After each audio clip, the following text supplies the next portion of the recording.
આ નાસ્તો બનાવવા માટે આપણે એક બાઉલ બટેકાને મોટું છીણી લેવાનું છે। તો બસ તેને આ રીતે ખમણવાનું છે। હવે તેમાં 2 નંગ ડુંગળીને પણ આવી પાતળી ચિપ્સમાં જ કટિંગ કરીને એડ કરીશું। 1 નંગ કેપ્સિકમને પણ આ જ રીતે આપણે કટિંગ કરીને એડ કરીશું। 1 નંગ ગાજરને પણ આ જ રીતે એડ કરીશું અને અડધો બાઉલ ઝીણા સમારેલા ધાણા એડ કરીશું। 3 નંગ તીખા મરચાં એડ કરીશું। તો જો તમારે તીખાશ ઓછી જોતી હોય તો મરચાંનું પ્રમાણ ઓછું રાખવું।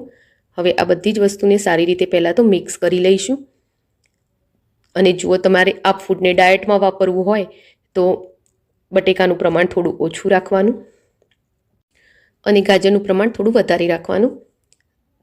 તો હવે આપણે આ બધા જ શાકભાજીને પહેલાં તો સારી રીતે મિક્સ કરી લઈશું। તો બધા શાકભાજી આપણા સારી રીતે મિક્સ થઈ ગયા છે। તો હવે આપણે તેમાં અડધો બાઉલ કોર્નફ્લોર એડ કરીશું અને 1 બાઉલ ચણાનો લોટ એડ કરીશું। 1 ચમચી ચાટ મસાલો એડ કરીશું। 1 ચમચી કાળા મરીનો પાવડર એડ કરીશું। 1/4 ચમચી મીઠું એડ કરીશું અને અડધી ચમચી હળદર એડ કરીશું। હવે આ બધી જ વસ્તુને આપણે સારી રીતે હલાવી મિક્સ કરી લઈશું।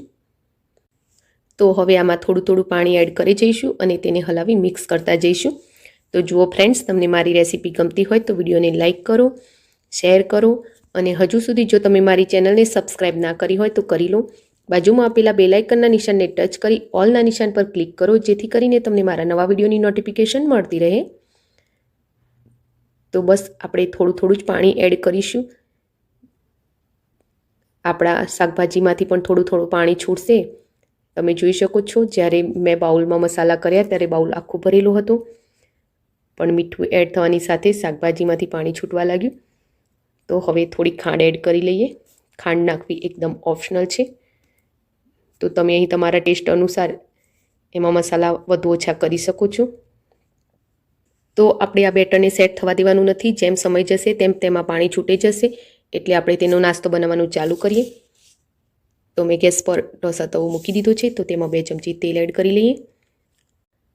હવે તૈયાર કરેલા બેટરમાંથી 1 ચમચો બેટર લઈશું અને તવા પર તેને આ રીતે ખુલ્લું ખુલ્લું પાથરી લઈશું અને તેને કિનારીમાંથી થોડું સેટ કરી લઈશું।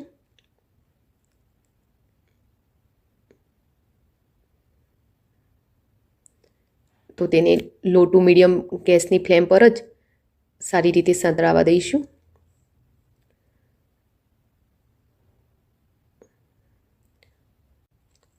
તો થોડી વાર થઈ ગઈ છે, તો આપણે એકવાર ચેક કરી લઈએ નીચેથી। તો તેની કિનારીઓ પણ હવે ડ્રાય થવા લાગી છે, તો આપણે તેને હવે પલટાવી લઈએ।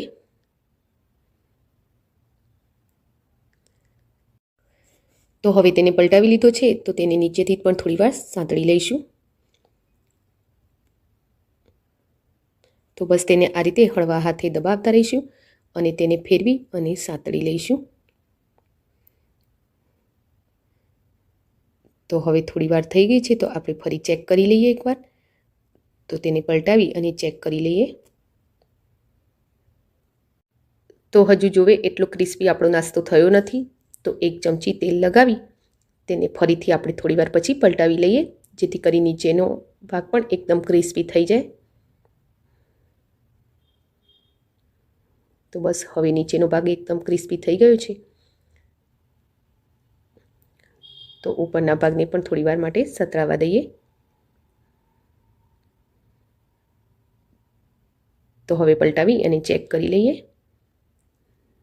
તો એકદમ પરફેક્ટ ક્રિસ્પી આપણો નાસ્તો રેડી થઈ ગયો છે, તમે જોઈ શકો છો। તો બંને બાજુથી એકદમ ક્રિસ્પી થઈ ગયો છે।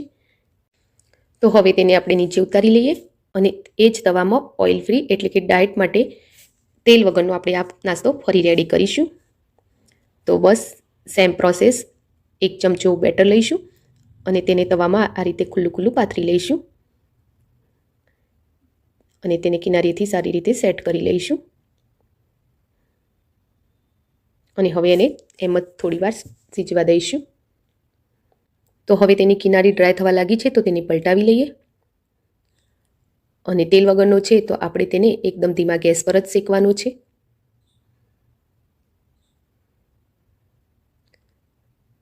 તો બસ તેને ધીમા ગેસ પર થોડીવાર શેકાવા દઈશું અને હવે તેને ફરી પલટાવી લઈએ.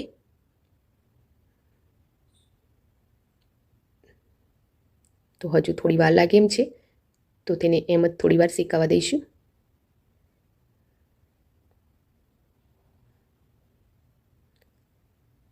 તો હવે ફરી ચેક કરી લઈએ. તો આપણો નાસ્તો આ રેડી થઈ ગયો છે, એકદમ ક્રિસ્પી. તો હવે તેને આપણે નીચે ઉતારી લઈએ. તો મેં અહીં એને સોસ સાથે સર્વ કર્યો છે. જો હું તમને બતાવું તો આજે આપણે તેલ મૂકીને તળ્યો છે એ નાસ્તો છે. અને શાકભાજીના લીધે બંને નાસ્તા એટલા પોચા થાય છે કે ખાવામાં મજા આવી જાય. અને આ આપણે જે તેલ લગાવ્યા વગર શેક્યો છે એ છે. તો બંને નાસ્તા બહુ જ પોચા છે. તો ફ્રેન્ડ્સ, તમને મારી રેસીપી કેવી લાગી એ કોમેન્ટ બોક્સમાં જરૂરથી લખજો. Thank you for watching my video. જય શ્રી કૃષ્ણ.